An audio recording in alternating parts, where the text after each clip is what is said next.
con el día a día de los taiwaneses. Entonces, bueno, Ahí quería llegar. En su momento, hablando con un compañero que, bueno, estaba allí en Taiwán y decía, bueno, existe cierta sensación, cierto temor real a que, porque lo que les gustaría, nos decía a los taiwaneses, no sé si compartes esa opinión o cómo ves, ¿no? Ese sentir ciudadano, pero decía, lo que les gustaría es que no se hablara de ellos.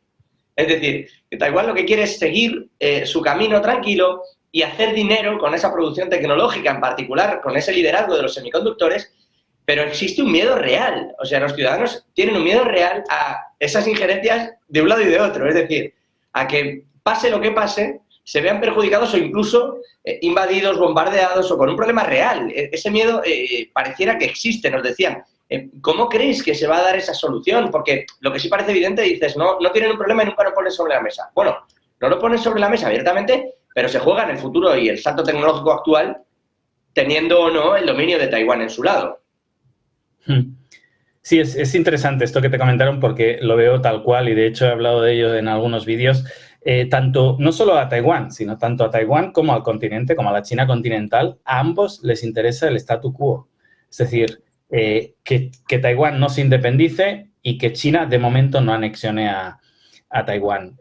Porque desde el punto de vista chino, como dicen en su frase en China, la fruta caerá por madura, ¿no? Entonces no hay ninguna necesidad de ponerle presión y de ponerle prisa. Yo suelo decir que la prisa es un fenómeno occidental y son los estadounidenses a los que se les acaba el tiempo porque en los próximos 10 años China dará el sorpaso y da la sensación de que necesitan generar una pelea, necesitan generar una guerra y yo suelo decir que el problema de Taiwán es que vive chantajeada por los estadounidenses porque necesita generar polémica continuamente con China. Sus presidentes necesitan soltar soflamas altisonantes que provoquen a los chinos porque si no, no te protegemos, si no, no te enviamos armas, te obligamos a comprarnos según qué armamento que va a ser claramente una provocación hacia China, pero si no, te dejamos de defender. Entonces, es un chantaje continuo el que viven los taiwaneses al que tienen que someterse cuando en realidad nadie en Taiwán le gustaría hablar de este tema, le gustaría ni proclamar su independencia ni absolutamente nada, simplemente que no se tocara nada. Y lo curioso es que al otro lado del estrecho de Taiwán tenemos exactamente el mismo pensamiento. Es decir, si no pasara nada, todo el mundo sería feliz, excepto Estados Unidos. Sí, claro, pero permítame, le traslado la pregunta y aprovecho para incorporar, que creo que está ya con nosotros Fernando Moragón. Fernando, muy buenas tardes, ¿cómo estás? Buenas tardes a ambos. Pues nada, aquí oyendo ustedes y oyendo a una de las personas que sabe más de China, ¿eh? Eso te lo puedo. Yo les sigo sus vídeos y aprendo mucho. O sea, que tenéis un lujo. Fernando Moragón, que es experto en geopolítica especializado en Rusia, Central y China. Y os traslado a los dos, empezando por Adrián, que estaba, pero Moragón, me gustaría que recibieras también ese testigo.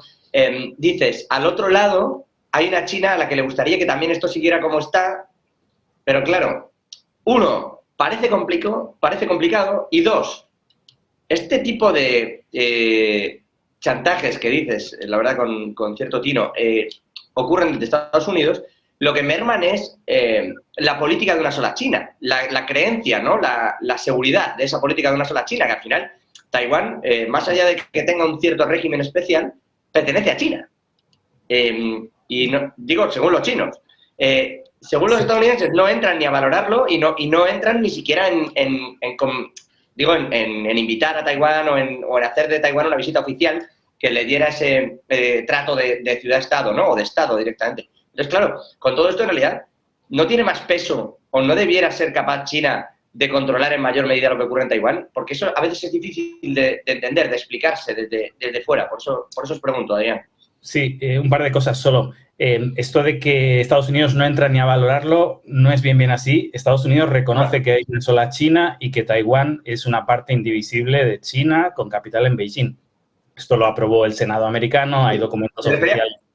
Cuando decía no entrar a valorarlo, perdón, Adrián, me refería a cuestionarlo, no quería decir valorarlo, sino que no lo cuestiona, que de hecho hace poquito se quejaba el presidente de Taiwán diciendo, desde el gabinete de presidencia decían, es que nunca nos invitan como jefes de Estado, claro, porque sería cuestionar precisamente esa política en la que no entra. Perdóneme, he dicho yo valorarlo y... También Estados Unidos juega un doble juego, es decir, por un lado lo tiene, entre comillas, legalizado y por otro juega a provocar a China. Y por el lado de China que comentabas, no debería tener más posibilidades de hacer suyo Taiwán. Es cierto, pero desde la Guerra Fría, si seguimos, por ejemplo, las conversaciones que tenían y las negociaciones, China en todo momento lo que ha evitado es un enfrentamiento directo con Estados Unidos. Es decir, China entraría en Taiwán mañana por la tarde. Lo que no quiere es que haya un solo disparo entre tropas chinas y estadounidenses por las complicaciones, por las repercusiones que podría tener a nivel mundial, por un desencadenante del que sabemos cómo se empieza, pero no sabemos cómo se acaba. Entonces, lo único que le impide a China hacerse con Taiwán, siendo honestos, es las tropas estadounidenses.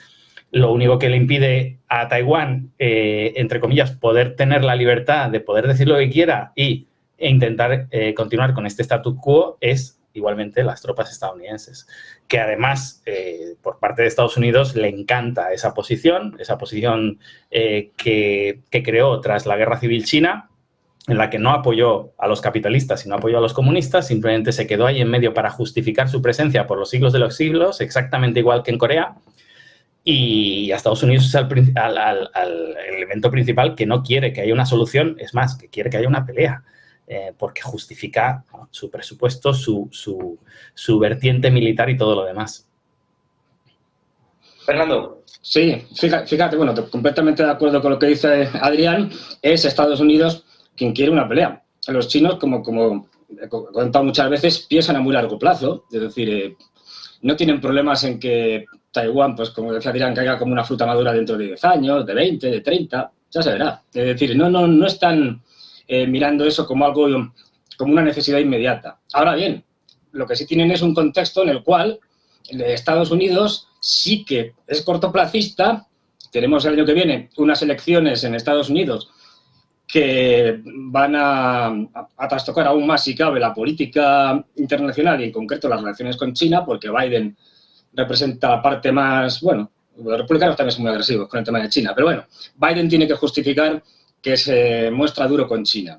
Con lo cual, ya digo, en unas elecciones que van a ser de las más sucias de la historia de Estados Unidos. Ya lo estamos viendo. Y eso va a repercutir en que por alguno de estos tipos, como Blinken, como Sullivan o Victoria Nuland, se le pase por la cabeza algún disparate con respecto a Taiwán. Bueno, no sabemos, Taiwán u otras zonas, porque por desgracia para China, desde Japón, bueno, desde Corea del Sur y Japón hasta el estrecho de Taiwán, todo eso está controlado por Estados Unidos. Con lo cual, te pueden crear un problema en el mar del sur de la China, te pueden crear un problema en Birmania, que es aliado de China y Rusia, más o menos, el gobierno actual, y están en una guerra civil. Te la pueden crear incluso en las Islas Salomón, te la pueden crear en muchos sitios. Luego ya se verá. Y no tiene por qué ser una invasión, puede ser, pues eso, cortas el estrecho de Malaca diciendo que los chinos están prohibiendo la libertad de navegación y ya está. Es decir, porque como aquí los norteamericanos son especialistas en encontrar mentiras, pues... Y ese es para mí el temor, lo que decía Adrián, es decir, es que los americanos sí tienen prisa y saben que, pues eso, en 10 años, en 15, los que sean, no muchos, China les va a superar en todo, incluido en el aspecto militar.